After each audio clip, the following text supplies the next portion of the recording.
Welcome back to Ready Player None, the only podcast that can't tell the Ninja Turtles apart. Previously, Wade figured out the location of the second gate, which, unlike the riddle for the Jade Key, didn't take an agonising amount of time. The clue led him to a Voight-Kampff machine from Blade Runner, which then revealed the challenge to be an old arcade game called Black Tiger. All those opportunities for Blade Runner homages were forgotten, like tears in rain. See what I did there? After demonstrating uncharacteristic and unprecedented skill at beating arcade games, see what I did there? Wade was awarded with a giant robot of his choosing, as well as a clue to the location of the crystal key. Let's see what hijinks ensue in chapter 27. Wade emerges from the gate, reappearing back in Tyrell's office from Blade Runner. I checked the time. Over 3 hours had passed since I'd first entered the gate. Well, yeah, in the previous chapter you said the game took nearly 3 hours. Why is this presented as new information? The security alarms are no longer going off, so it seems that in the intervening 3 hours, the NPC guards have given up looking for him. It's apparently a very easy walk back to the lift and the landing pad. And thanks be to Crom, the Vonnegut was still parked right where I'd left it. Swearing by fictional deities is like nails on a chalkboard for me. Though I suppose that's all deities, tips Fedora. While his ship's in hyperspace, Wade accesses his Grail diary, bringing up the subfolder devoted to the legendary Canadian rock band Rush. Something else I'm not particularly familiar with. Rush had been Halliday's favourite band from his teens onward. He'd once revealed in an interview that he'd coded every single one of his video games, including the Oasis, while listening exclusively to Rush albums. He often referred to Rush's 3 members, Neil Peart, Alex Lifeson, and Geddy Lee, as the Holy Trinity, or the Gods of the North. Wow, Rush seems to be a really big part of Halliday's life. How bizarre it is that we're 259 pages in and they've never been mentioned before. Wade, of course, has records of every single bit of Rush media in existence. Songs, albums, bootlegs, music videos, liner notes, album artwork, every frame of Rush concert footage, every interview they've done, all their biographies, all their side projects, their complete discography. Collect and consume! Collect and consume! Did you know, owning a lot of things isn't a personality? The symbol he'd seen when he beat the last arcade game was a 5-pointed star inside a circle, which matches up perfectly with the symbol on the album cover 2112. Hold on, I'm just going to look at the album cover real quick. So even though the star on the arcade cabinet wasn't mentioned to be distorted in any way, the symbol on the album cover appears as if reflected in the surface of a rippling lake. So despite these differences in presentation, when I placed the album cover side by side with the screenshot of the game screen, the two symbols matched exactly. I don't think they match exactly, do they? Wade tells us that 2112's title track is this 7-part long epic that takes 20 minutes. It's the whole first side of the album. I looked it up out of interest, and it says here, the 7-part track is based on a story by Peart, the band's primary lyricist, who credits the genius of Ayn Rand in the album's liner notes. That's just what this book needs. Introduction to Objectivism. Ernest Cline really is ticking off every point in the handbook of how to be a teenager who thinks he knows more about the world than he actually does. Said title track is about a rebel against the Solar Federation. The Solar Federation is controlled by priests, and the relevant lyrics to the Crystal Key are, "We are the priests of the temples of Syrinx. Our great computers fill the hallowed halls. We are the priests of the temples of Syrinx. All the gifts of life are held within our walls." I'd put a clip from the song here, but then I'd get copyright struck, and if I ever get any ad revenue, it'd go towards supporting Brandian philosophy, so... There was a planet in Sector 21 named Syrinx. That was where I was headed now. Wow, that's convenient. You were just in Sector 22. You're in the next galaxy over. So Wade heads towards Syrinx, a desolate world with rocky terrain and no NPC inhabitants. Its author's listed as anonymous, but he's sure that it's going to be Halliday, because it matches the description of the planet from the album's liner notes. And there's an extended paragraph here that tells you what liner notes are. Does Ernest Cline think vinyl discs are so much superior to CDs because they had liner notes, even though CDs still do that? Do CDs still do that? When was the last time I bought a CD? Anyway, this album's liner notes are full of not only the lyrics and artwork, but also paragraphs from the protagonist of the album's story. I'm skipping over most of this because I don't care, but basically the story has a domed city called Megadon, and there's 1,024 copies of it on this planet. That was twice the number of Zork instances there'd been on Frobos, so I knew the Sixers couldn't barricade them all. He touches the ship down on the nearest instance to him, making sure he's still in cloaking mode. Wade slips into the dome through a crack, finding that Megadon, a once great civilization of 1950s science fiction technology, is now abandoned and ruined. He heads towards the centre of the city where he finds an obelisk-shaped temple, the Temple of Syrinx he was looking for. It wasn't covered by a force field or surrounded by a detachment of Sixers. There wasn't a soul in sight. He enters the temple with his guns drawn. It's described as being cathedral-like and filled with obelisk-shaped supercomputers. And at the centre of the temple is a raised stone altar emblazoned with that star-shaped symbol. He reckons he's got to put an offering on the altar, and the first thing he thinks of is that 12-inch leopardon for some reason. Instead, he thinks about more bullshit from the liner notes, in which the main character goes behind a waterfall and finds a harp, I think? We get a whole paragraph reproduced, and it's written obtusely so that it doesn't actually name it as a harp, just some sort of musical instrument with wires. Oh, of course, it's an electric guitar, I'm an idiot. After this latest excerpt from the liner notes, the subsequent sentence is, I found the waterfall near the southern edge of the city. So bam, just like that, he's gone to his next objective. He's not in the temple anymore. He's got jet boots, so he flies into the waterfall and finds the cave behind it. Searching around, he finds one particular stalagmite that's slightly worn around the tip.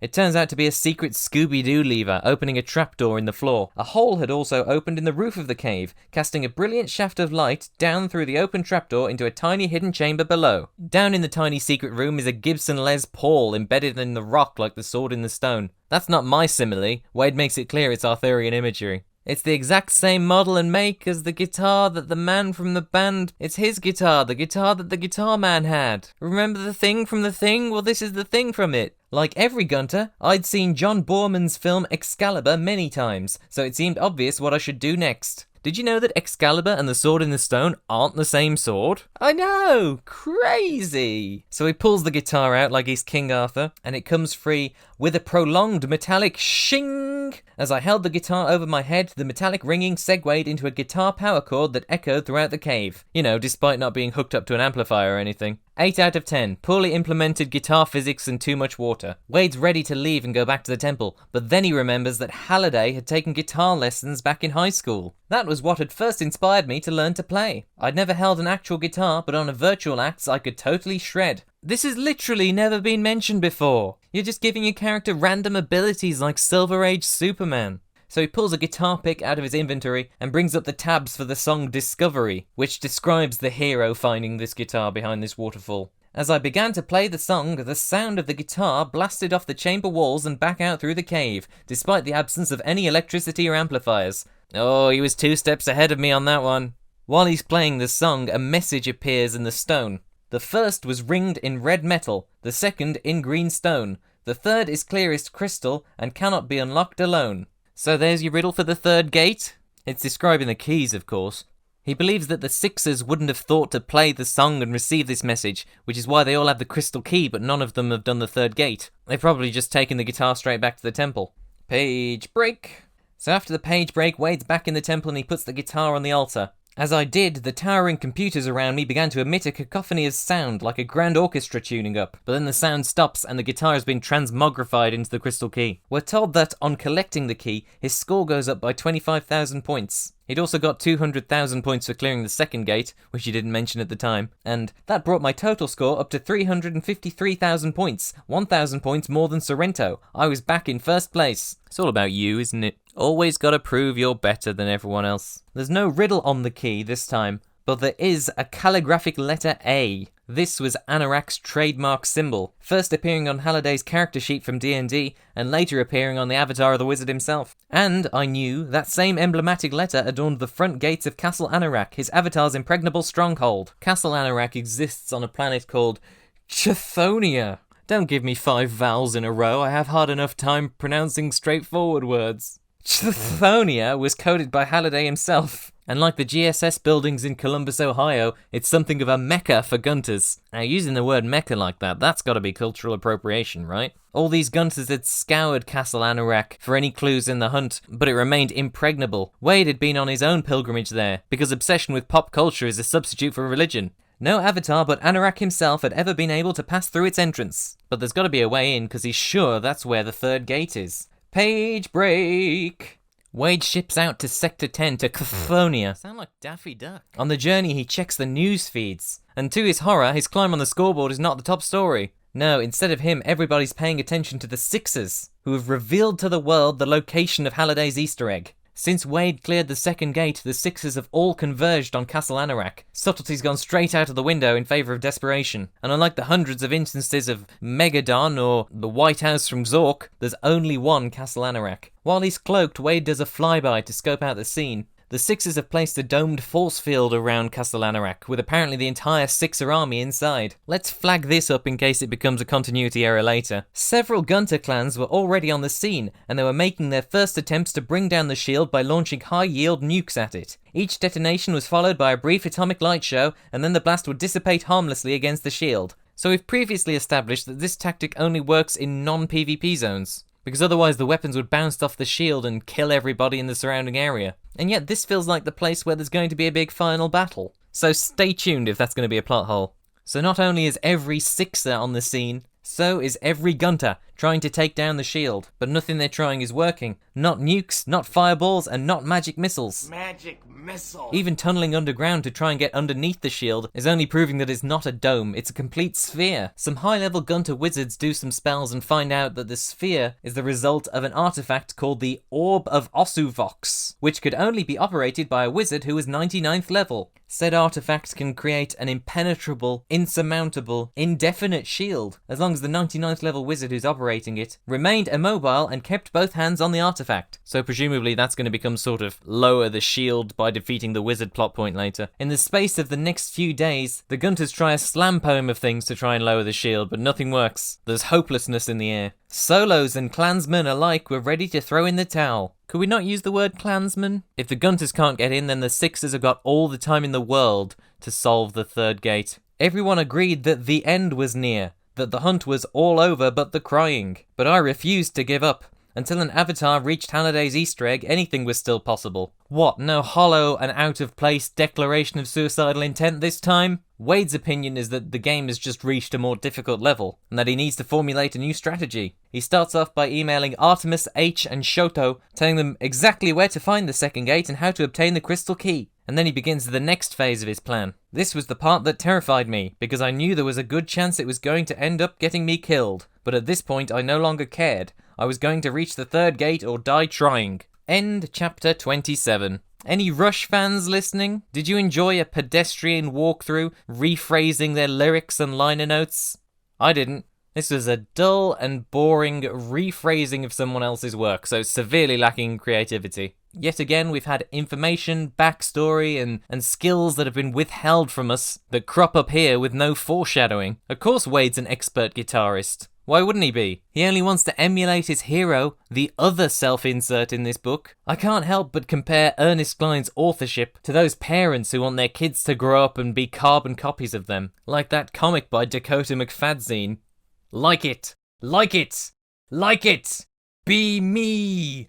It was said earlier on that Cline/Halliday only wants to share his love of pop culture with the world. He's more of a self-replicating pop culture virus. How did this get published? For more blemishes on the face of humanity, you can read my posts on Twitter @TheLastGherkin or follow the show on Twitter @RPN_pod. Watch along with subtitles on YouTube, The Last Gherkin, or get an MP3 download at thelastgherkin.podbean.com while stocks last. Next time, we enter Level 3. Way back when, Chapter 17 I think it was, I decided that the book was bifurcated completely down the middle, and it was Chapter 1 when we entered Level 1. I'd flipped through the book on both of those occasions to see how many levels there were, and this page with Level 3 on it completely escaped my attention, so I was fairly surprised to see it. And it's a shame, because I'm sure there's a part in Episode 1 that I cut out, where I lambasted Ernest Cline that early on for signposting exactly where the 3-act structure of his book is. How many levels are there, do you think?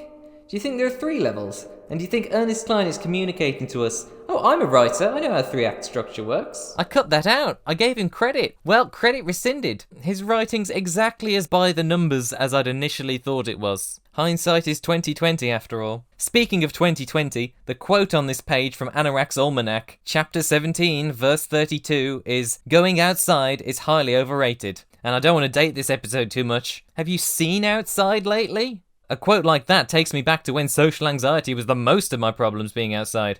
It's almost nostalgic. Next time, we're on the 100-page countdown as we enter level 3.